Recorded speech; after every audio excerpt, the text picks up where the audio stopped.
Merci Najma Harish, on se retrouvera dès demain matin, évidemment, pour l'info et un autre invité de la matinale. L'invité du jour, Fatima Zahra Zarwati, ministre de l'Environnement et des Énergies Renouvelables. Elle répondait aux questions donc, de Najma Harish. Et sans plus tarder, on va rester un peu dans la même thématique. On va parler du massif forestier de Jijel, la biodiversité au niveau de ce massif.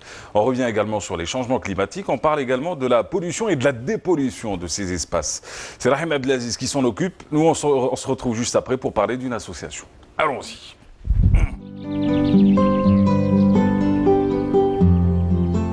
La forêt des Shenzhen et Afares avec leurs feuilles.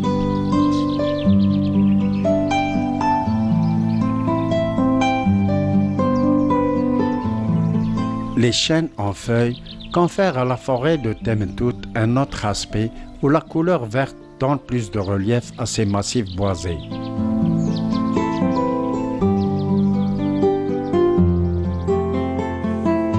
Au laboratoire de l'université de Jijel, le professeur Bouljedri nous parle de la vulnérabilité des forêts des Babars. Si on parle de la biodiversité à l'échelle mondiale, il y a un problème, l'érosion de la biodiversité à l'échelle mondiale. Actuellement, il y a un grand souci pour la préservation de cette biodiversité. Pourquoi? Parce que la vie, elle continue par la biodiversité. En conservant la biodiversité, on peut conserver, c'est une conservation de la vie sur Terre. Et notre région, la région de Jijel, elle se trouve donc sur la rive sud de la Méditerranée. Elle fait partie des grands hotspots de la Méditerranée. Hotspots, c'est-à-dire les points chauds de biodiversité. D'ailleurs, elle est classée en 2007 comme le 11e point chaud de la biodiversité. Elle fait partie de la petite Kabylie. Donc ce point chaud, il intègre la grande Kabylie, la petite Kabylie et la Numidie qui se trouve vers l'est de l'Algérie. Cette biodiversité de la région de Jijel, il y a sur le plan diversité des écosystèmes, il y a des massifs montagneux, il y a des zones humides, il y a du littoral, etc.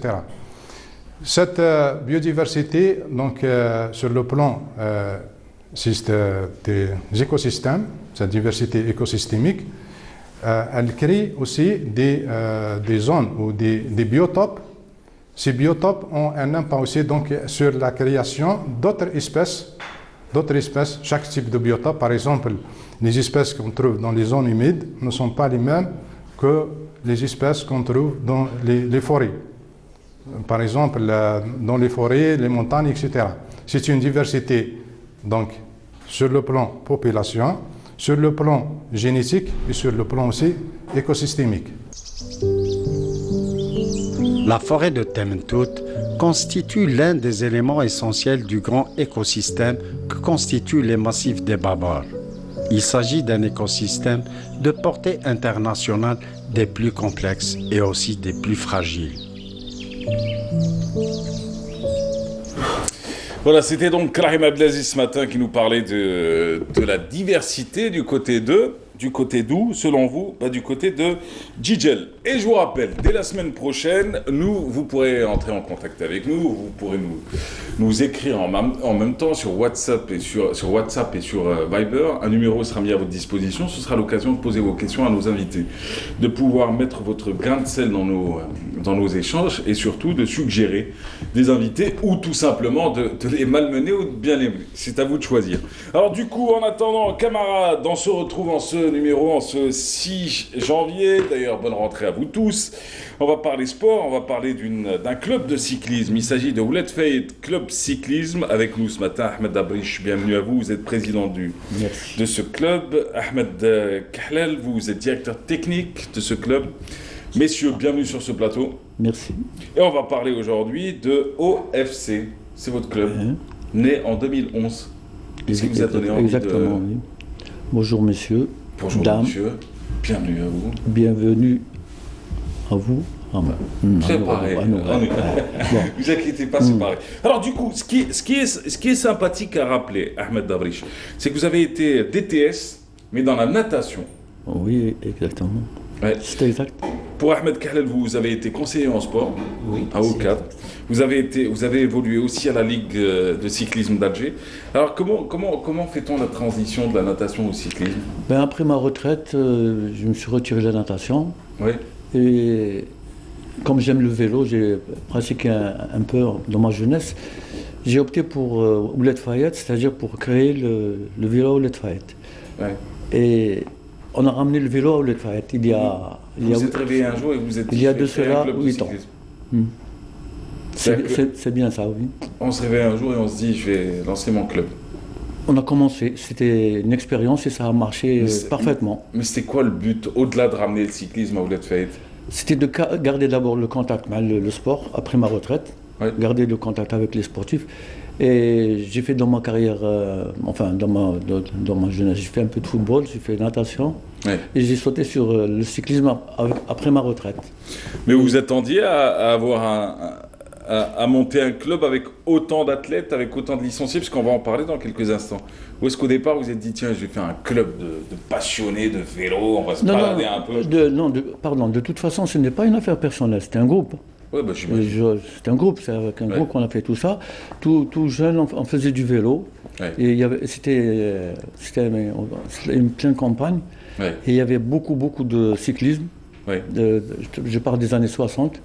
C'est ça. Et c'était formidable. J'ai gardé de très bons souvenirs et ça m'a pris de relancer avec des amis. Ouais. Et évidemment, ça marche assez bien. Et ça marche bien. Marche. Aujourd'hui, c'est 50 athlètes, 50 cyclistes, dont 30 licenciés. Vous avez une vingtaine qui ne sont pas licenciés, mais qui sont quand même assurés. Assuré, évidemment. Ouais, bah oui. Vous prenez pas de risque, vous jouez pas avec la sécurité. Exactement, Ouais. c'est bien ça. Alors du coup, on va en parler maintenant. C'est les catégories jeunes que vous mettez en avant. Pardon, j'ai C'est les catégories jeunes. Oui. Et la discussion, elle est ouverte, hein, si vous voulez participer. Parce que tout ce qui est technique, je crois que c'est au... Ouais, mon collègue. mais vous misez actuellement sur les jeunes. Oui. Oui. Bon, en général, c'est-à-dire notre club, il a comme objectif, c'est la formation des jeunes C'est ça. athlètes âgés entre 7 et 16 ans. Donc, on va varier, c'est-à-dire on va initier. Oui. On Mais va... après 16 ans, vous les laissez repartir? Non, on ne les laisse pas partir. C'est-à-dire, pour le moment, D'accord. notre objectif, c'est la formation et ça marche avec nos moyens. Vous grandissez avec votre... Enfin, Voilà. Les athlètes grandissent avec le club. Avec nous, on préfère avoir une bonne base. Eh ben, ça tombe bien parce que nous, on va suivre un reportage qui a été fait sur votre club. C'est Frey El Hamdi qui vous a suivi. Après une journée, elle vous a suivi. Elle a suivi les enfants du club de cyclisme de Ouled Fayed, qu'on appelle d'ailleurs l'OFC, donc l'OFCC, pardon. Alors, c'est Ouled Fayed Club Cyclisme. Allons-y et on se retrouve juste après pour en parler. Les montagnes et forêts de Kabylie représentent l'autre site touristique visé par des milliers de personnes pendant les vacances. La forêt de Yakouren, une région qui ne cesse de subjuguer les regards. Des sites magiques, des tableaux fabuleux se présentent aux visiteurs qui ne peuvent rester indifférents. Eh ben c'est la fin des vacances ونتمناو ان شاء الله مدام لي زونفون هكذا يكملوا لا فان تاع لي فاكونس تاعهم افيك اون غروند امبيونس مع لا ناتير ان شاء الله ورزقنا شويه بالشتاء وان شاء الله يكملوها باش يدخلوا الدخول المدرسي ان شاء الله جديد افيك بقوه. جينا من الجزائر باش نعقبوا وقتنا لهنا ناخذ بلاصه شابه. جيت من الجي لهنايا باش نعقب شويه وقت مع الدراري والحمد لله عجبهم الحال. بعد كي لقاو الشواده والعواد هم قالوا لي ماما معليش السمانه الجايه ولا نولوا. قلت لهم ان شاء الله ولا شميسه نعاودوا نولوا ان شاء الله. حنا جينا من الجايه عاد جينا بلاصه سمعنا بها طنبورت سمعنا بها قلت له الله اوكازيون. قلنا البارح خدامين قلت له اليوم عندنا الجورني نجيو السبيسيال. Sur notre chemin, nous avons rencontré ces jeunes cyclistes du club OFC, Ouled Fayed Cyclisme, qui ont passé quelques jours à Yakouren pour des séances d'entraînement. On fait des recrutements toute l'année, filles et garçons, et club spécialisé en petite catégorie, c'est-à-dire de 7 ans à 15 ans. Les randonnées, c'est les week-ends, où dans les vacances, on profite pour faire des sorties, soit des stages, soit des vacances simplement. Vous encouragez votre enfant à faire le pratiquer justement Absolument. le sport. Parce que j'aime, parce que j'ai toujours vécu dans une famille de cyclisme. Hamza m'a dit, il y a mon frère qui faisait auparavant le cyclisme, il y a mes cousins. C'est une famille de cyclisme. On est très connus pour le cyclisme. C'est vraiment un sport de loisir, de technique, c'est impeccable. C'est dur, c'est épuisant. Pourtant, le cyclisme plaît beaucoup aux enfants, dès l'âge de 7 ans pour les poussins et même les adolescents. جينا فاكونس ورانا دوكا اونطين طالعين 7 عيون. هل عندك اللي راك كاس الكلوب تاع السيكليزم هذا؟ 3 سنين. 3. واش تعلم؟ كيف سون لي تكنيك تاع السيكليزم؟ تكنيك تاع الريح، تكنيك سبرينت تاع كورس. بلاصه هذه بزاف شابه ولا عجبتني بزاف. لي كورس لي لوندوني خطرات نروح وشرشل كيما رحنا شرشل السطاج تاعنا درناه ودوكا رانا في يكورن شابه الله يبارك وكل عطله نروح. Une randonnée ensemble sur un circuit de 7 km. Un moment fort pour ces enfants. Ces amoureux du vélo n'ont pas hésité à braver le temps pluvieux pour participer à cette belle randonnée. Le sport est l'école de la vie. Les acquis physiques et moraux de la course cycliste nourrissent l'existence. Et cette randonnée, ce n'était pas une randonnée de plaisir seulement, c'était une préparation pour vos athlètes. On a vu, ça vous fait quoi, vous, de voir un peu le travail qui est fait avec très peu de moyens, ça vaudrait le dire. Je suis très ému. C'est un honneur pour nous et je remercie le NTV pour ça, Canal Algérie. C'est un très bon souvenir qu'on va garder. Je peux en plus. Non mais bon, vous avez inquiété les gens qui étaient en régie en se pensant que c'était la fin. C'est pas la fin, c'est pas la fin. Je gère la fin, vous gérez le début. Alors du coup non, mais ce que je voulais dire par là, en tout cas, on vous remercie pour votre reconnaissance, hein, même si c'est un devoir pour nous. Nous sommes une télévision publique, qui a une mission publique et qui doit accompagner avant tout les initiatives du monde associatif, du monde privé, du monde public, de tout. Et de tout le monde. Alors du coup, on a vu donc ces jeunes qui sont en préparation, vous en avez pris combien à Yakouren? On n'a pas pris beaucoup d'athlètes, vu les moyens et la capacité d'accueil. Oui. Par la même occasion, je tiens à remercier le président du club parce qu'il les a hébergés dans sa propre maison. Chez moi. Vous avez une maison à c'est une initiative. Voilà. Qui est bien. Enfin, en travaux. Mais c'est Qui a pu accueillir au moins les athlètes dans de bonnes conditions. Voilà, il y a un niveau qui est parfait, terminé. Exactement. Voilà, et c'est souvent ça. Et c'est pas la première fois. On fait ça chaque année. Vous dire.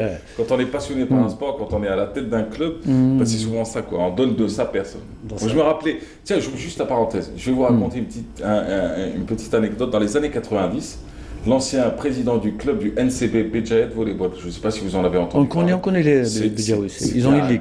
C'est un grand club de volleyball qui a été formateur un peu comme le vôtre à Béjaïed. Et ben, c'était l'épouse du président et de certains entraîneurs, il faudrait dire aussi, qui préparaient les sandwichs aux filles et aux garçons benjamin minime avant d'aller en compétition.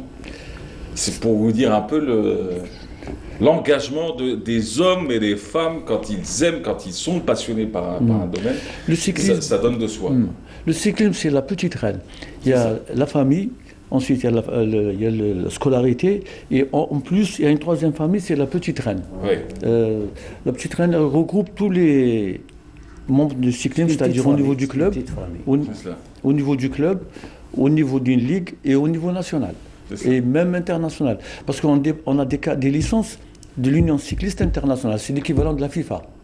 Ouais. C'est Pour quelque chose vos athlètes? Oui, oui, oui, oui. Ouais. On a des licences internationales. D'accord. C'est-à-dire c'est tous les... C'est le nouveau règlement.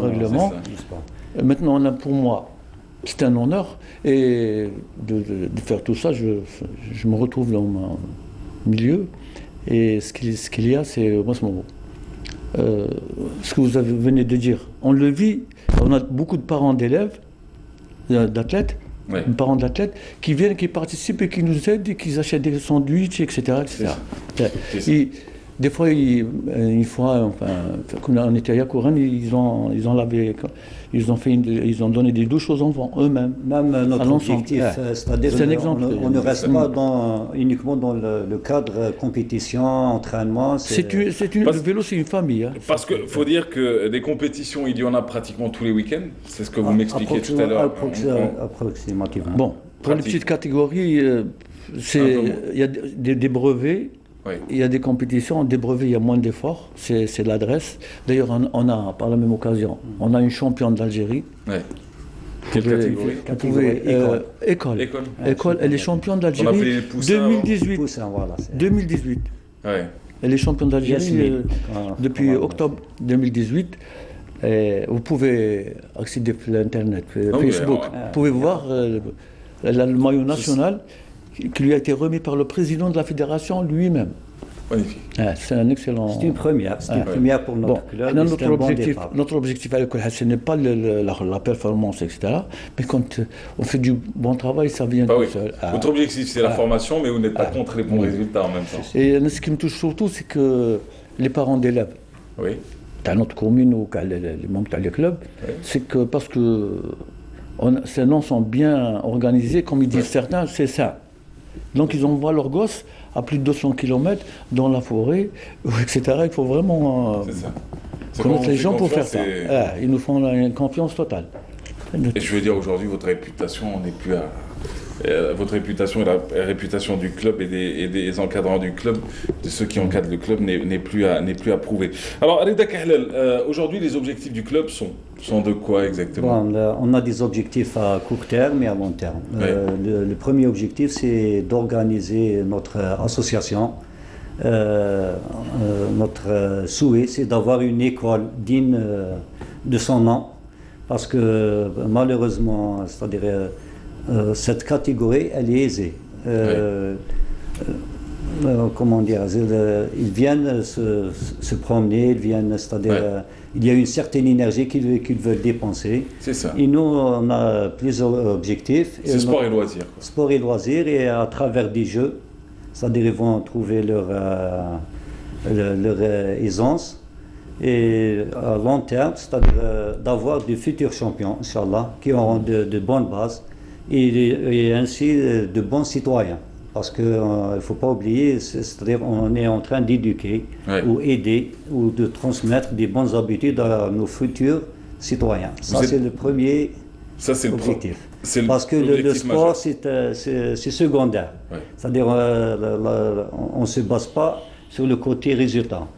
Donc à travers le sport, il y a beaucoup... Vous enseignez et vous véhiculez des valeurs. Voilà. Et eux, ils profitent du côté physique, c'est-à-dire ils ont un corps humain sain. Mais le plus important, c'est à l'avenir. C'est ça, les valeurs que vous leur inculquez et la responsabilité que vous leur mettez entre les mains d'être des citoyens qui sont dans le positif et non pas dans le négatif. Alors du coup, juste pour revenir un peu sur, après les objectifs, c'était parler un peu des moyens aujourd'hui. Vous disposez de quels moyens? D'abord, je parle des moyens physiques, c'est-à-dire les parents d'élèves, pas tous, mais certains. Ils jouent un rôle très important. Et il y a aussi les cadres de la DGS, les cadres de la DGS qui nous soutiennent énormément. Sans la DGS, on n'aurait pas existé. On n'aurait pas tenu une année ou 2 années. Parce que les premières années, on n'avait pas de subvention. On a tenu le coup n'importe comment. Mais ensuite... Il y a un point, c'est-à-dire, je voudrais que les gens comprennent. Le cyclisme, c'est un sport, on le dit toujours dans la chose, il est pratiqué par des gens pauvres, mais il est coûteux. C'est-à-dire le vélo, le fameux vélo de compétition, il est un peu cher. Et il est introuvable, surtout pour la petite catégorie. On voit un peu partout des vélos, c'est-à-dire de marque chinoise et tout, mais ils ne sont pas conformes. Ouais. Il faut Parce que vous ne jouez pas non plus avec la sécurité voilà. des enfants. La sécurité, il faut prendre en considération le poids du vélo, parce qu'un petit gosse âgé de 7 ou 8 ans, c'est-à-dire n'a pas assez de force pour pousser ce matériel-là. Donc on souffre un peu, et ça date depuis longtemps, on n'arrive pas à trouver une solution. Ouais. Il y a certains parents qui sont aisés, qui peuvent acheter des vélos d'ici et de là. Ouais. Mais apparemment, sans l'aide, par la même occasion, je tiens à remercier le DGS, la Wilaya, parce qu'il donne une importance particulière au cyclisme. Il a aidé beaucoup de clubs et il est toujours attentif. Mais le côté matériel, il est vraiment introuvable. Oui, c'est le manque de moyens. Vous l'avez dit, en espérant que vous ayez des sponsors prochainement, pourquoi pas, parce que bon, on donne tellement de millions au foot, que c'est foot quoi, ça sert à rien, c'est plus de violence qu'autre chose. Mais on devrait penser un peu au sport individuel, au sport collectif. On devrait penser à d'autres disciplines, oui. À d'autres disciplines, ouais, parce qu'on a tout mis sur le foot, mais maladroitement, bêtement et en endormant tout le monde, alors que de l'autre côté, on a des champions du monde, on a des champions d'Afrique, on a des champions dans d'autres disciplines qui, eux, souffrent et ils se retrouvent à faire gardien de parking quelquefois. Juste, je finirai avec ces deux derniers points, c'est les plus rapides. Pas de piste dédiée. Oui. La sécurité des athlètes sur les routes, ça aussi, vous tirez la sonnette d'alarme. C'est très important, oui. Ouais. Vous dites aujourd'hui, on n'a pas un endroit où s'entraîner, c'est-à-dire le cyclisme se pratique en plein air. C'est ça. Et malheureusement, dans ces temps-ci, il y a c'est-à-dire beaucoup de véhicules et tout, et ça nous arrive pas mal de fois des accidents bêtement. Oui. Par exemple, nous on s'entraîne aux côtés de l'Opéra de Ouled Fayet, et à chaque fois on trouve des difficultés où il y a des véhicules qui viennent à apprendre de conduire. C'est ça. Et les gens ne sont pas compréhensifs. Il y a des propositions, il y a des solutions. On espère qu'il y aura par exemple l'espace de Dunia Park. Ils peuvent mettre une piste cyclable, ça coûte pas cher. Et je crois que ça peut regrouper pas mal d'amoureux de cyclisme. Parce qu'il y a des cyclotouristes, on les voit partout. Et espérons que... Je peux faire une remarque. Très bien, le dernier mot. Je peux faire une remarque. C'est que pourquoi il n'y a pas de ligue dans les wilayas tout autour d'Alger, c'est-à-dire Boumerdes, Tizi Ouzou, Bouira, Médéa, etc. Il n'y a pas de club. Alors qu'il suffit d'un petit effort, il y aura des ligues, et avec des ligues, il y aura des clubs. Sans ligue, il n'y aura pas de club. Et il y a aussi le problème, tu as les vélodromes. Pourquoi ça fait plus de 50 ans, les 60 ans, tu as l'indépendance? On n'a pas eu un seul, même pas l'entretien. Celui de 20 août qui existe.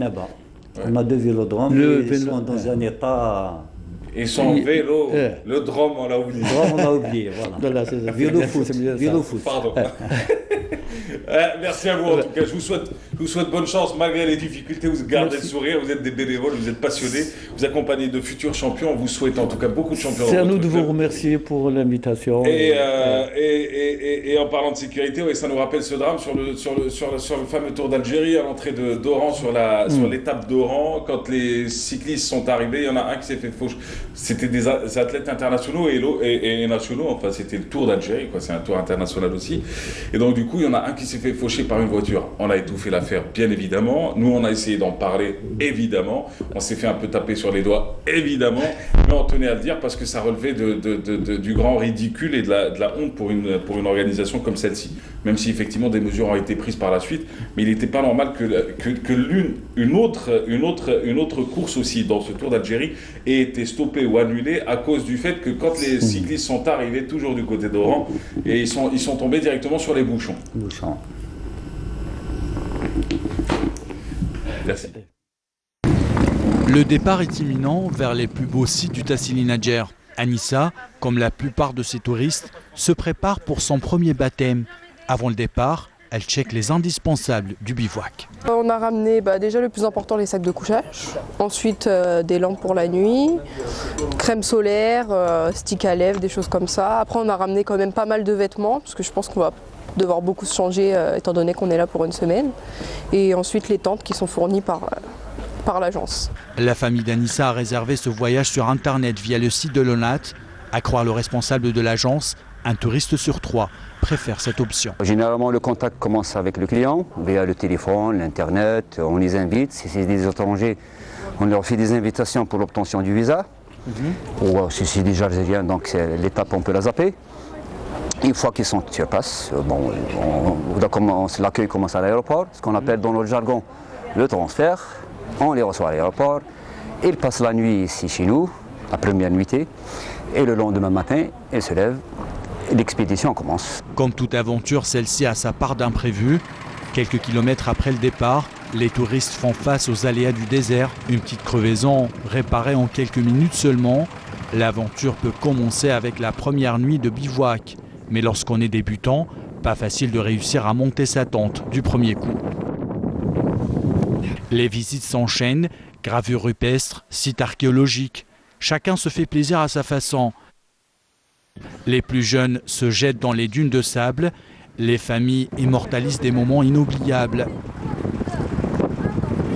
Là, je reviens d'une petite marche et ça essouffle, parce que ça monte et ça descend, mais c'est juste magnifique. Le plus beau dortoir du monde. On en prend plein la vue, quoi. On peut même pas le dire tellement c'est magnifique. On a passé de très beaux jours. Et puis l'aventure, c'était une aventure. C'est vrai que ça nous a coupé complètement du nord. On dormait dehors, on a mangé dehors et on a profité en un court séjour de voir pas mal de sites. Chaque halte est programmée avec les cuisiniers, les chauffeurs et les guides. Même pour déjeuner, tout est fait pour que les touristes profitent au maximum des paysages qui les entourent. Au bout du 3e jour du bivouac, nos touristes auront gagné en expérience. La preuve, ça prend moitié de temps par rapport à avant de monter une tente quand on a pris l'habitude de le faire. Donc on vérifie aussi s'il n'y a pas des cailloux en dessous, si on n'est pas trop dans le vent, on prend l'habitude. Et les indispensables du camping dans le sud? Les indispensables, je dirais que c'est la tente, ensuite le sac de couchage et la lampe torche, très important. Et ensuite les vêtements, en fait on en avait pris trop, on s'en est rendu compte au fur et à mesure du voyage, parce qu'on avait prévu une tenue par jour, mais en fait au final on s'est rendu compte que 3 tenues en fait c'est suffisant. À la tombée de la nuit, les soirées sont rythmées par un thé au goût spécial, préparé avec la plante de tikmazoutine. Des dîners avec le fameux plat de tegla, préparé avec un pain de semoule cuit à la braise. À ce stade, vous vous demandez certainement combien coûte une journée de bivouac à Janet. Eh bien, il y a plusieurs tarifs. Nous allons vous donner les tarifs appliqués par l'ONAT. 8000 dinars par jour et par personne. Ce prix comprend un chauffeur, un guide, du transport bien sûr, 3 repas par jour. Eh bien, si vous venez d'Alger, il faudra ajouter le prix du billet d'avion. 23 000 dinars en moyenne. Si vous venez de l'étranger, il faudra ajouter aussi un billet d'avion à destination d'Algérie. Et si vous préférez prendre la route, il faudra ajouter aussi le prix du carburant. 5 à 10 000 dinars pour un aller-retour. Le Tassili Nadjer en vaut toutes ses dépenses. Nos touristes vont en prendre plein la vue. Timerzouga, Tikoubawin et Hrir, des endroits d'une rare beauté qui donnent l'impression que le temps s'est arrêté. Kamal Swig pour ce reportage sur ses vacances à Janet. Camarades, quant à nous, on se retrouve pour l'une des dernières lignes droites avec vous. Bonjour madame. Bonjour Mahrez. Vous faites votre retour. Ah oui. Eh bien, bienvenue. Merci. Ça vous fait plaisir de vous recevoir. Nasserine Bourahla, vous êtes présidente d'une association. L'association, c'est El Elfen. Oui. Alors, votre association est installée à la maison de jeunes. Je me trompe pas ? Centre culturel. Centre culturel du CND. Maison de jeunes bouches. Je restais encore dans les années 30. Alors, centre culturel, effectivement. Centre culturel du CND. Oui. Alors, vous aviez parlé de la sortie de l'album de vos membres. des jeunes membres de votre association. Exact. Alors vous sortez un album de musique andalouse, ça c'était quand exactement? C'était en 2016? On a commencé la création de l'association, c'était en 2016, mais notre album est tout nouveau, hein, c'est à peine une quinzaine de jours, on va dire. Voilà, l'album qui sort, il est couronné aussi par l'organisation d'un événement, c'était au Palais de la Culture le 20 décembre dernier. Oui. Comment s'est passé votre événement? C'était juste extraordinaire. Hein. Ouais. Voir tout notre public, la salle qui était pleine, à guichet fermé, c'était extraordinaire pour nous. Pour nous, c'est ça la réussite. Hein. Alors du coup, ce qu'on propose sans plus tarder, c'est de suivre d'abord le portrait d'un jeune artiste. Oui. Alors d'un jeune artiste qui s'appelle Chekir Bourhla. Oui. Il est de votre famille? C'est mon fils. C'est votre fils? Oui, mais je n'aime pas le dire, Mahrez, parce qu'il est tellement talentueux. Je vous laisse découvrir par vous-même. Madame, vous vous appelez Nesrine Bourhla, il s'appelle Chekir Bourhla. Oui, c'est Chekir. On ne peut pas penser à autre chose qu'au lien de parenté. Mais après, effectivement, en tout cas, c'est Nolhouda qui a été à sa rencontre. Exactement. Lui, alors, il est danseur, musicien et chanteur. Oui. Le résultat, ça donne ce portrait. Merci.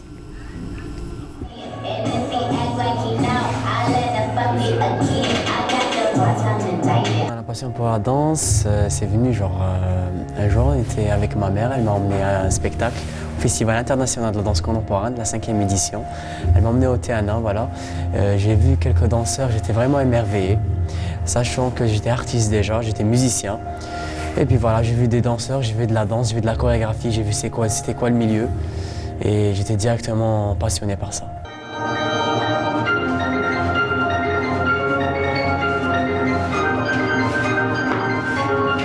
On va dire que c'est un petit peu la passion qui a pris dessus sur tout ça, voilà. Parce que vraiment, ma passion pour la danse, elle était vraiment très précieuse, très grande. J'avais une très grande passion pour la danse, une très grande passion d'être sur scène, d'être un danseur comme les autres. Voilà. Après tout, alhamdoulilah, à 16 ans, j'ai fait beaucoup de scènes. J'ai fait un petit peu le tour d'Algérie, j'ai fait beaucoup de spectacles, beaucoup de scènes, j'ai fait beaucoup de rencontres aussi et surtout beaucoup de découvertes, que ce soit à l'échelle nationale ou l'internationale. Après, maintenant, j'ai mes petits, voilà, j'ai mes petits danseurs que j'ai formés, voilà, il y a 2-3 ans, que j'ai commencé à travailler avec eux.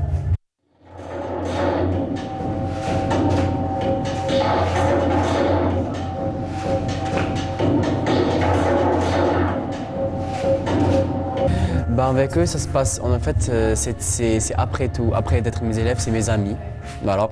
Du coup, on a toujours une très bonne relation entre nous, voilà, on va dire que c'est le travail d'équipe, c'est notre complicité, notre travail d'équipe qui prend le dessus, voilà, qui donne les résultats à notre travail. Voilà, c'est vraiment le travail d'équipe et notre complicité, voilà, en tant qu'amis, on passe des moments formidables et inoubliables entre nous.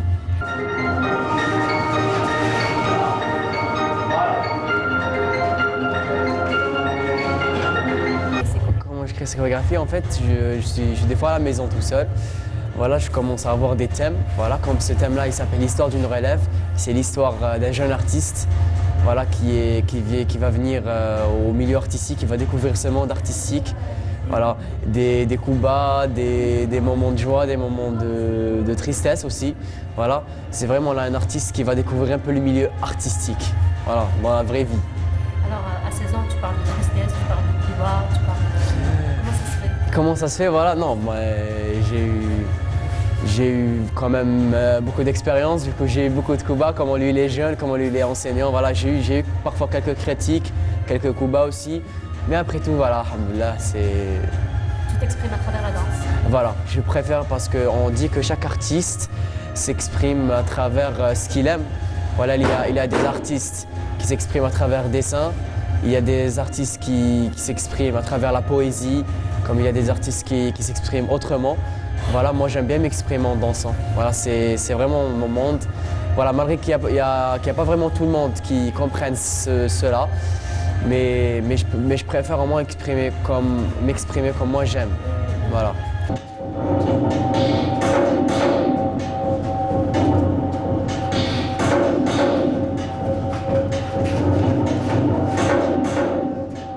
C'est ça le problème. Des fois on dit que la danse et l'art gênent les études. Voilà, juste pour dire que moi je suis en 2e année ma technique, ça ne me dérange pas. Ça ne dérange pas d'être lycéen, collégien ou bien universitaire, étudiant, ou faire peut-être des études supérieures. Ça ne gêne pas avec être danseur ou être artiste. C'est juste un autre bout, un autre côté de la vie. Voilà. C'est vraiment un autre côté de la vie. Après tous ces jeunes-là, il y a aussi des enfants ou bien des ados qui n'ont vraiment, on va dire, pas le droit malheureusement à faire de la danse. Voilà, il y a des parents qui sont contre, il y a quelques trucs qui gênent aussi, comme les études par exemple. Ben, moi je dis que en fait, rien n'empêche. En fait, je reçois parfois des messages où on me dit en fait, Shakir, c'est mon rêve de faire de la danse. Ben, je dis toujours à ces personnes-là que allez au bout de vos rêves. Voilà. Allez au bout de vos rêves.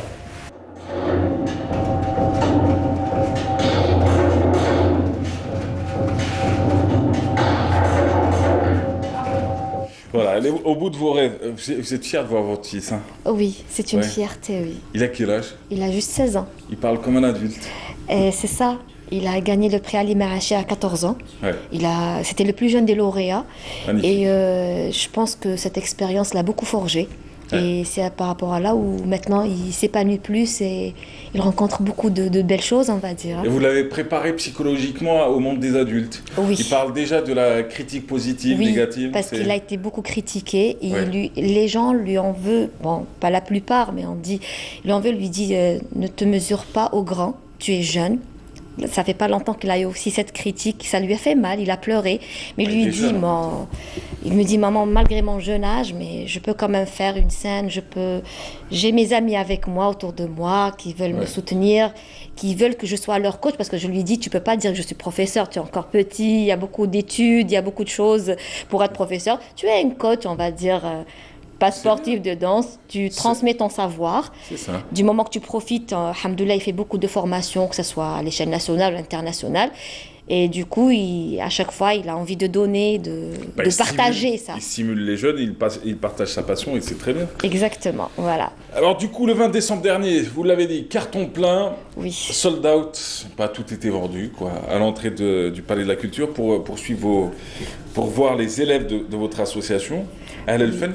Alors des chansons, des chansons, mais vous dites pas de nouvelles Nouba par contre. Non, j'étais pas d'accord pour enregistrer la Nouba parce que la Hiber, on a tellement des associations qui veillent pour ça, qui protègent tout ça.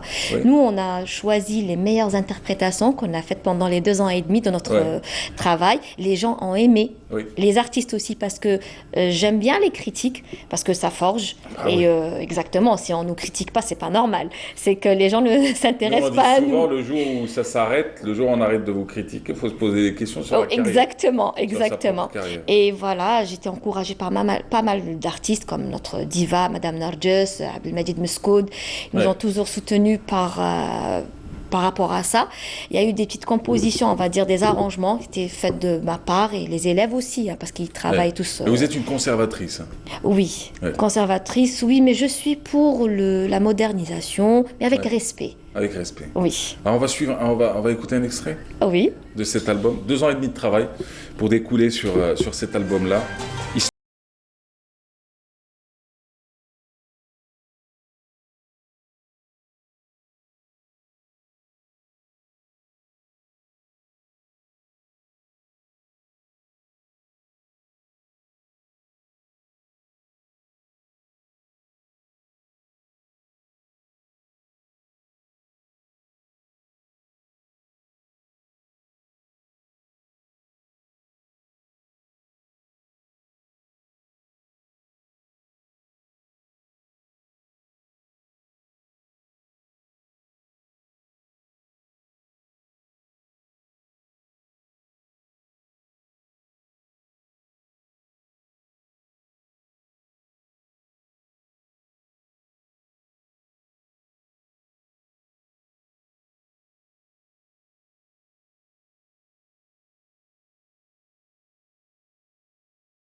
Arrête. Ça y est, on va pas écouter tout l'album, c'est pas la radio. Bah, c'est très bien en tout cas. Merci. C'est très très bien. C'est quoi comment vous abordez 2019? Beaucoup de belles choses, hein. Oui. C'est beaucoup de travail, Oui. beaucoup d'études, Oui. parce que c'est ça mon objectif déjà, de prouver que rien n'empêche de faire les deux en même temps. C'est un équilibre dans la vie pour la jeunesse, Ouais. moi je dis, parce que c'est des jeunes qui ont quand même entre 13 ans et 22 ans. Ouais. Ils sont tous des étudiants, si c'est pas collégiens, lycéens ou bien universitaires. Et alhamdoulilah, cette année, il y a celle qui a eu son bac international, il y a ceux qui ont eu leur licence, leur master. Et voilà, c'est ça l'objectif de Ahl Fan, de prouver que rien n'est impossible. Il suffit juste de le vouloir. Ouais. Et voilà, d'aimer ça. On vous souhaite beaucoup de belles choses. La prochaine scène, c'est pour quand? Ça va être au mois de mars, Inch'Allah. Ça va être la 2e édition de Dansant au rythme du temps. Eh ben, super. Et voilà, c'est un truc spécial danse. Ça Et pour prochaine scène aussi, pour le mois de mars, les vacances. D'accord. Mais la prochaine scène, c'est pour bientôt, c'est Yenaïr, hein, samedi prochain. On Ouais. sera à City Center et il y aura une vente dédicace de notre album. Voilà. Eh ben, bonne chance en tout cas. Merci. Merci d'avoir été là. C'est C'était un moi plaisir. qui vous remercie. Le plaisir est partagé. Merci Allez, beaucoup. prenez soin de vous, à très bientôt. Merci. Quant à nous, la suite sur Canal, c'est tout de suite. Tiens, j'adore, voilà, la suite c'est tout de suite, mais c'est avec Kevin Swing encore une fois. Alors la première fois, il nous avait parlé de Janet, de l'arrivée des touristes, des circuits. Cette fois-ci, il s'intéresse à un groupe de jeunes qui ont décidé de partir à l'aventure à Janet. Ça donne ces images. On se retrouve juste après avec qui? Avec Siem Knouch.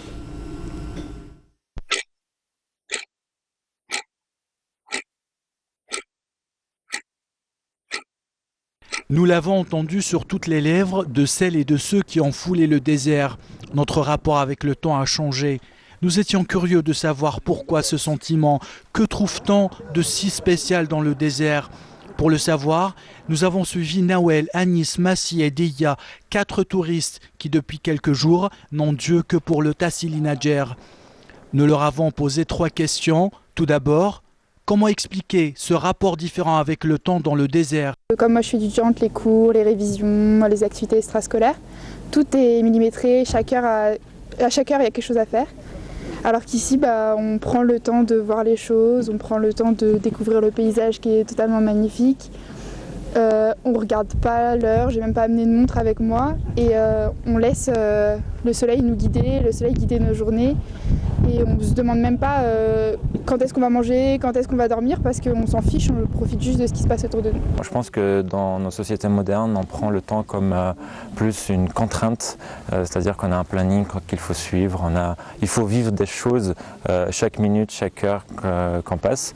Et là, je pense que les gens vivent plus avec leur temps, ils apprécient de passer le temps, ils apprécient l'écoulement du temps. C'est vrai que nous, on nous inculque souvent qu'il faut vivre le jour, il faut vivre à l'instant présent, mais je pense que c'est limite impossible à faire parce qu'on est attaché au passé, parce qu'on espère toujours qu'il y ait quelque chose dans le futur, mais nous devons voir le temps comme une opportunité pour vivre les choses simplement. Moi je travaille dans l'informatique déjà et dans mon boulot tous les jours l'heure tout est schedulé, tout est planifié.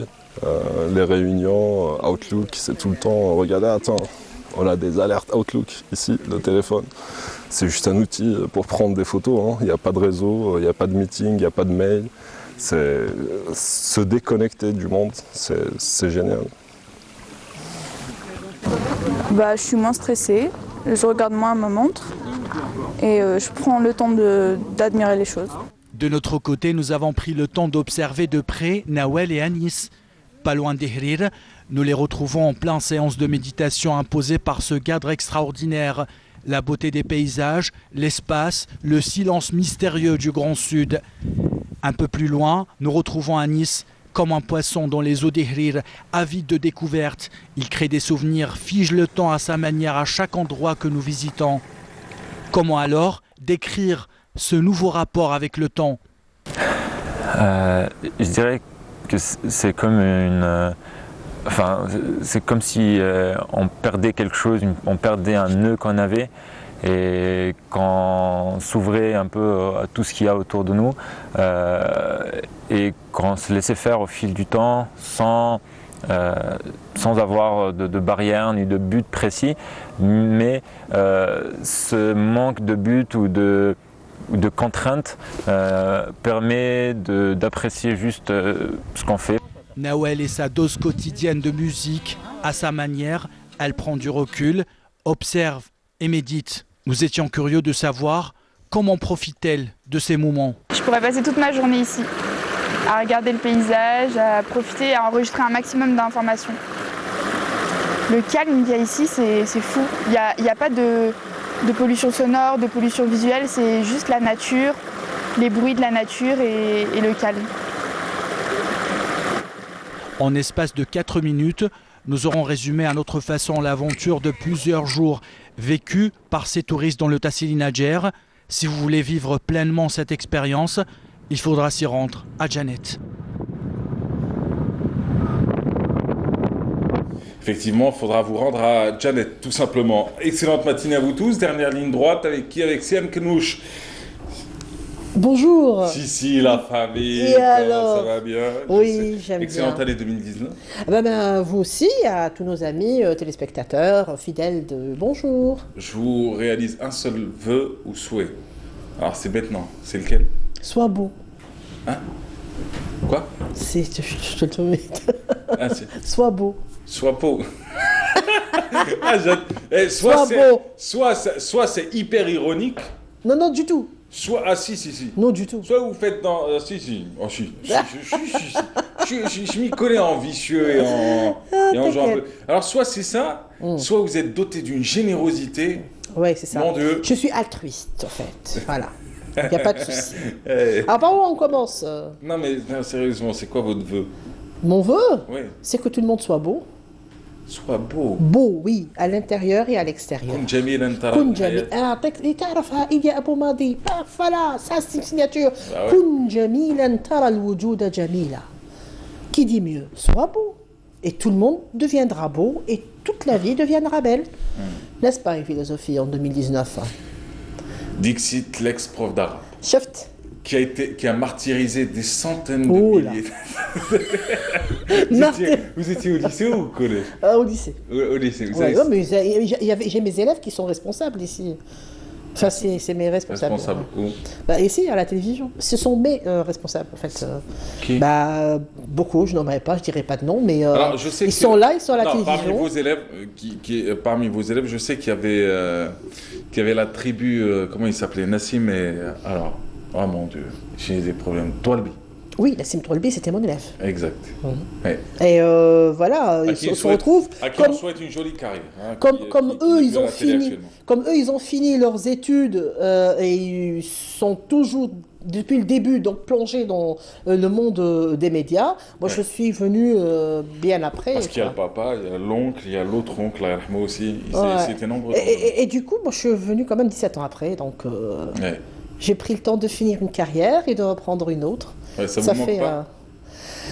Écoutez, il y a des choses qui me manquent, si. Tabachir. Tabachir. Tabachir, pardon. Hein. Tabachir, oui. Lorsque j'ai quitté, il n'y avait plus de tabachir.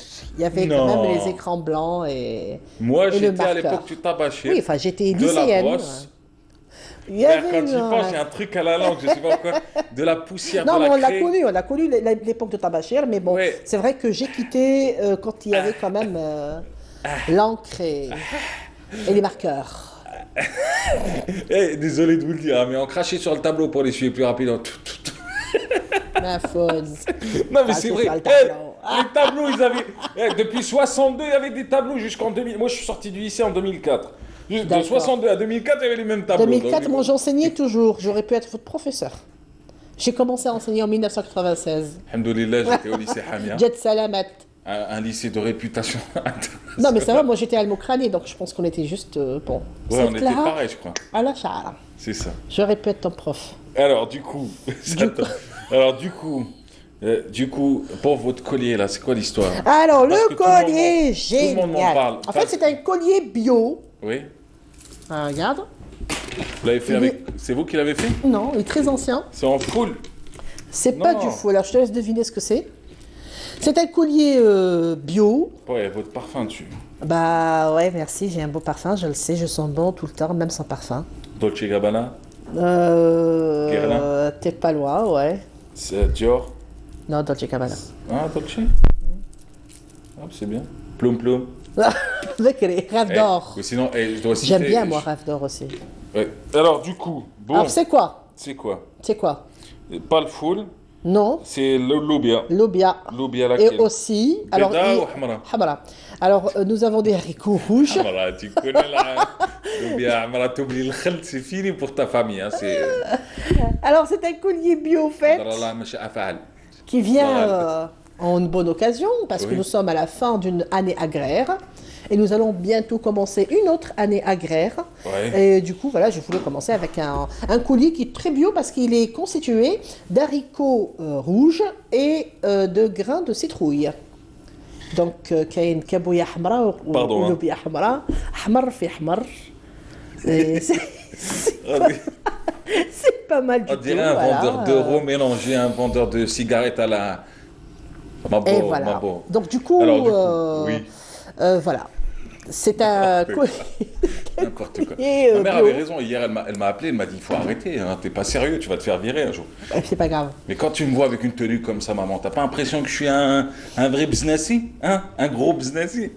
Alors, du coup. Du coup, nous sommes à la fin d'une année agraire, comme je le disais, et nous débuterons la fin de semaine, donc à partir de la semaine prochaine, une nouvelle année agraire. Et nous avons des symboles, vous savez, dans nos contes, nos légendes, nos mythes, nous avons toujours des symboles qui parlent de quelque chose qui s'en va et quelque chose qui revient. Comme la femme a toujours signifié la vie, l'année, nous avons ce qu'on appelle une vieille dame, ou la djouza, tout simplement, la djouza qui, justement, est représentative de l'année agraire qui s'en va. En fait, il y a 3 légendes, 3 contes bien différents, enfin, pas trop différents, mais bien distincts concernant cette fameuse Adjouza et chaque région, comment raconte l'Adjouza. Il se trouve beau, Mahrez, mais alors avec le collier de l'Adjouza, mais bon, il n'est pas mal du tout. L'Adjouza A, B et C. A, B et C. D'accord. D'accord. Alors, comme Yennaïr est là, on peut dire Naïr, on peut dire aussi la Djouza. D'où vient ce mot, la Djouza? La Djouza, comme je le disais, donc c'est symbolique à l'année agraire qui s'en va. Donc elle va, il faut qu'elle meure. La Djouza Hadi, du moment qu'on va enterrer une année et commencer une autre. Alors, la première Djouza a défié le mois de janvier. Elle lui a dit, bon, tu me fais pas peur, je vais défier ton froid, je vais prendre le bœuf et je vais monter avec le bœuf jusqu'au haut de la montagne. Alors, le vieux janvier s'est vengé. Et le vieux janvier? Oui. D'accord. Et il s'est vengé, il a dit à son ami février de lui prêter 2 jours. Oh. Et il a fait que la vieille dame ou la djouza meurt de froid. Et c'est pour ça que le mois qui vient après, février, contient que 28 jours. Parce que c'est le forme... 28 ou 29. Voilà, c'est le forme de janvier. Ouais. Ok. Du coup, هذه العجوزة A. بس مسكينة parce qu'elle a défié.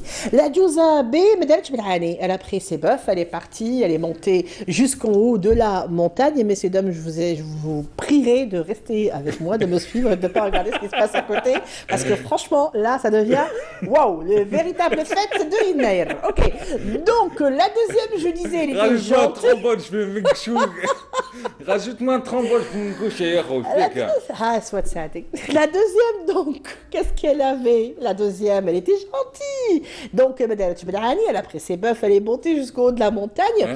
Et puis, il y avait le pieu, là, qu'elle devait mettre sur terre pour attacher son bœuf. Elle s'est pris les jupons. Et donc, du coup, elle était restée coincée, elle ne pouvait pas se détacher. Elle est morte de froid. De froid aussi. Alors, la troisième, ou la Djouza C, était plutôt coquine. Et elle voulait refaire sa vie. Elle voulait se remarier. Tout simplement, et vivre un autre temps. Sa vie normale. Un autre temps, coquine. Et un autre temps, bon, elle va dire à son fils, elle va dire, écoute, je vais refaire ma vie, comme tu le dis, et je vais encore me remarier. Son fils était donc très en colère après elle. La dame était véritablement vieille, et comme nous sommes dans le fameux mythe de Yennaïr, elle devait aussi mourir. Alors il lui dit, maman, si tu peux passer toute une nuit sous ce gel sur la terrasse de la maison, le lendemain, je te retrouverai un époux. et un beau mari. Et elle est morte de froid. Elle est morte au froid. Là, c'est très basse. Donc, dans les trois c'est la cas, mort de froid. non, mais dans les trois cas, il faut qu'elle meure. C'est au fait une année qui meurt et une autre qui reprend. Et c'est pour ça que le jour de l'Inaïr, par exemple, on prend un coq. Pourquoi le coq? Je sais pas. Pourquoi on mange le coq? Non, je sais pas. La Diozamet, trélas. Mais pourquoi on fait le coq? Je sais pas, c'était son coq, c'est pour l'envoyer chez sa mère. Mais non, Dieu, parce que le coq, il chante au soleil. C'est un oiseau solaire. Et du coup, c'était un oiseau de bon augure. Oui. C'est plein de symboliques. Tous nos contes maghrébins sont symboliques. On éduque avec. Ouais. Tu peux me rendre mon collier, s'il te plaît? Et avec des valeurs. C'est fini. Attends, des colliers. L'émission est finie pour aujourd'hui. Ah, il manquait que le mengoucha, je voulais un trombone. Et mais il va prendre mon collier. Non, mais tu me donnes ma cabouya et ma loubia. Je tiens à ma cabouya et ma loubia. Aujourd'hui, à toutes les personnes à qui j'ai prêté de l'argent, je débarque comme ça avec le collier, le truc et tout. Non, alors, je rigole, hein, c'est un bout de papier. C'était un plaisir, franchement. Mais franchement, mais oui. C'était une boule d'oxygène. C'est normal, c'est toujours le cas entre vous et moi, il n'y a pas de souci. Votre passage était Vous me rendez juste mon collier et je vous aimerai plus. Voilà, tenez. En tout cas, il est très beau. Hein. Merci, mon ami. Vous l'avez acheté d'où, juste pour savoir, pour ceux qui nous regardent? Non, je ne dirai pas. D'accord. Camarades, c'est déjà fini. Merci à tous. Merci à toi. Tu t'appelles comment, toi? Charles Z, merci à toi. Tu t'appelles comment, toi? Mais c'est les deux jeunes pousses de la matinale qui sont aux caméras. Merci à Manel. Merci à... merci à Khena, merci à moi. Allez, ciao les gens. Allez, ciao camarades, prenez soin de vous, on se retrouve dès vendredi, samedi et dimanche prochain. D'ici là, portez-vous bien. Et comme disait mon papy, il y a toujours quelqu'un qui vous attend quelque part. Restez prudents sur la route. Ciao.